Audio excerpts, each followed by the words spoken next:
We try to get a lot of experiential learning right in the classroom, but there's nothing like getting out in the woods and actually doing things. And the difference between, say, my lecturing and us having an experience together is you're more likely to remember it. I'm going to go on a some type of obstacle course, but we're looking forward to it, and hopefully we'll have the time of our lives here. I'm probably going to get up in a tree and I'm going to fall, but I'm going to be all right, because I'm like Superman. It doesn't matter.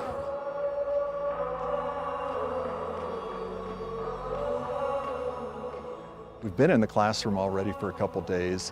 We're taking a break, coming up to Flagstaff, and having an opportunity to work together in teams, going through various obstacle courses with a couple of Marine captains, retired, who were involved with special ops. So what we're doing here is we're basically using fundamental leadership training that's pretty pervasive in the military and applying that in a way in which the participants here can use the concepts, the skills, the techniques learned in this class, this course that they're taking, and provide an environment in which they can test that. I had to teach my teammates to walk through dark in the middle of the night, if that was our scenario. So they had to put goggles on, and I had to guide them over a bridge that wobbled. It was very challenging. So I learned I needed to be more involved in my management style, get right in front of them, show them how to do it. I was pushing the bridge, kind of leading the way. You did have to have trust, and I mean, you had to be completely collaborative in planning, right? Because you have one team leader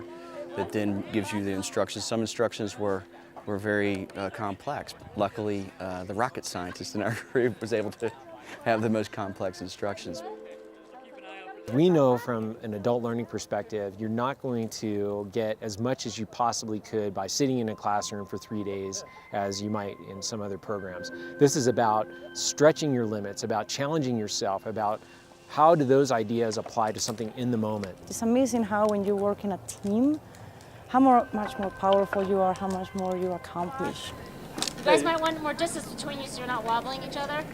This week I met people from 24 to 64 years old, from different industries and from the academia, and 2 of us came from nonprofit, so anyone can absolutely benefit because teams are teams regardless of where you are. Well, actually, I'm a management consultant, and I consult with companies on how to go through major transitions. So collaboration is a big part of that, and how teams are formed or taken apart and reformed is a big part of my business.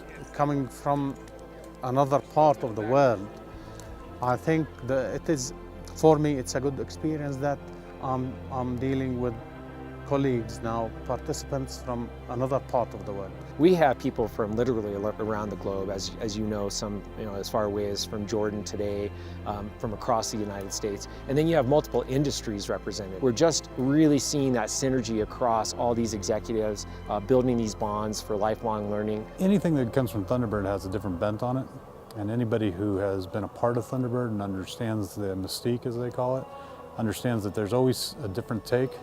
Thunderbirds think differently.